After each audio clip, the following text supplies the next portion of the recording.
Hey, it's Karen. Welcome back to my kitchen. Today I'm going to show you how to make your own pizza dough.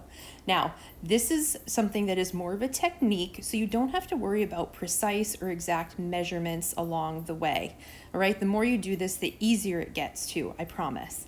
I always start with about 4 cups of all-purpose flour. If you prefer a doughier crust, you may want to use a bread flour, but because I like mine to be a little crispy, I found that all-purpose works the best. Then I add about a tablespoon of sugar, 1 packet of yeast, and then I like to add in some seasonings, Italian seasoning, garlic powder, and a little bit of salt. Now, start the mixer here and mix thoroughly so that those flavors get into the flour and you're not dealing with clumps of seasoning once the dough is starting to come together. From here, I add about 2 tablespoons of extra virgin olive oil.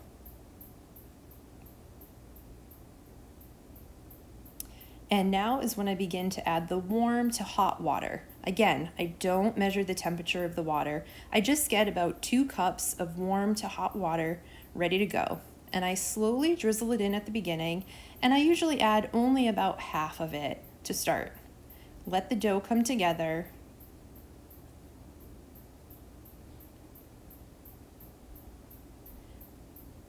And then you can always add more water. And if you accidentally add too much water, you can always supplement with a little bit more flour.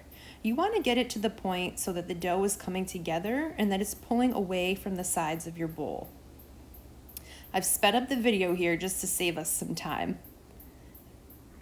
Once the dough is coming together, then on your clean surface, you want to spread out some flour. And then you can pull the dough out and place it right on top of that flour. Again, it's just all purpose.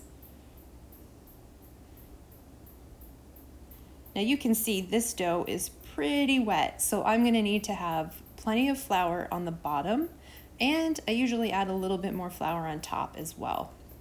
And I'll take some of the flour from the counter and even rub my hands with it because that dough was pretty sticky, sticking to my hands. Adding a little bit more flour on top, and then kneading it.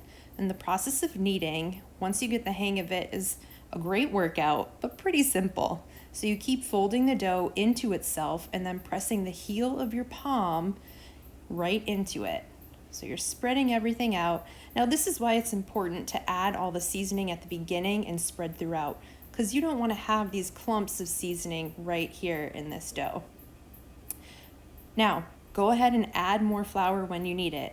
When all is said and done, I probably use a total of close to 5 cups of flour for this. And you'll get familiar with how the dough should feel. You don't want it to feel too wet, but you also don't want it to be too dry where it won't stretch. So think about that as you're kneading. Now, I like to take a pastry cutter and I cut that dough ball in half. You could cover this and let it rise on its own as one big dough ball and then cut it in half later, but I found it's much easier to work with if you cut it in half now.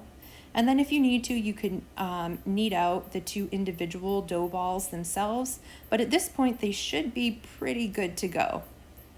So you can tear those apart, give them a quick little knead, add some more flour if you think it's necessary.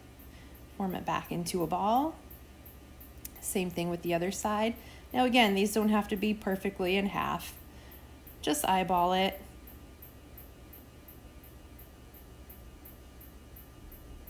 Once you have your dough balls, place a little bit of extra virgin olive oil into a clean bowl. I like to just roll it around. Now, as the dough ball expands, you want to make sure that the oil is all over the bowl and all over the dough ball, so when it's time to take it out and use it, it's not stuck to the sides of your bowl. So you can roll it around a little bit. Nice big bowl. Same thing with the other one. And this is where you're going to cover them in plastic wrap. Especially for this red bowl, which is my biggest mixing bowl, I'm going to do 2 layers of plastic. So there's a nice airtight seal.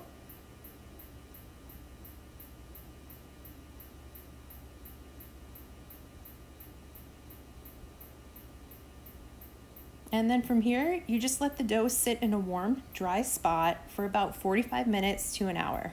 And you can see it pretty much doubles in size.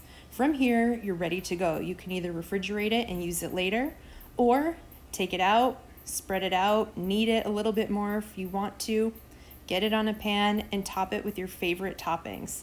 Ours, for my husband and I, is our spinach pesto. For this pizza, we also used some leftover shredded chicken from dinner earlier that week, some tomatoes, some olives, pepperoncini. You can see the crust gets a nice brown color to it. We bake our pizzas at about 425 degrees or 450 degrees in the oven for about 15 minutes. Take them out, let them cool for a minute, enjoy your very own homemade pizzas.